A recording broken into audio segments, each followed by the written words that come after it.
New ways to address the city's deficit, San Diego Mayor Gloria unveils his revised budget proposal for the new fiscal year. Good evening and thanks for joining us. I'm Carlo Cicchetto. Hi everyone, I'm Stephanie Simmons in tonight for Marcella.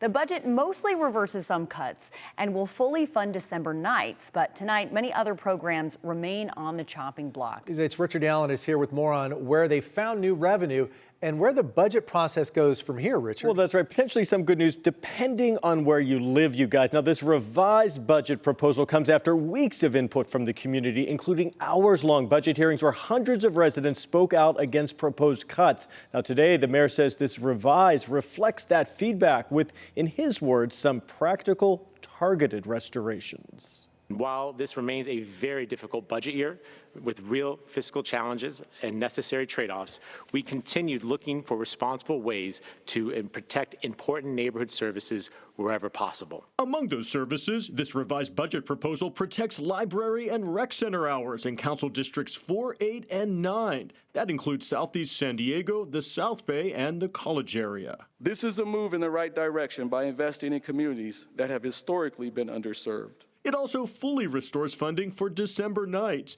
allocates opioid settlement funds for treatment and support programs, and adds an additional $500,000 to youth drop-in centers, as well as the violence prevention program, No Shots Fired. These programs are not just services, they are lifelines. The funding for these restorations in the revised proposal comes from rising hotel tax revenue, as well as millions of dollars from the city's golf courses. That's going to yield roughly about $4 million, which makes these restorations possible. The mayor said that new legal guidance lets the city properly account for the value of the land being leased, meaning more dollars flowing into the general fund on an ongoing basis. And those are dollars that we can match these ongoing expenses of recreation center hours and library hours. Under this revised budget, public safety, infrastructure, homelessness services, and affordable housing would largely be protected from cuts. But other proposed cuts remain in place, including to local arts groups, facing the elimination of nearly $12 million in city grants. Wednesday, Councilmember Sean Elo Rivera says he's looking for ways to restore that funding as budget negotiations continue, directly referencing Petco Park. And the budget continues to subsidize the operations at a stadium of a franchise who just sold for $3.9 billion. That same fund. And the next budget hearing is set for Monday at 6 p.m. That's where the community will have a chance to weigh in on this revised budget. A final vote could be taken as early as June 9th, but has to be finalized by June 30th.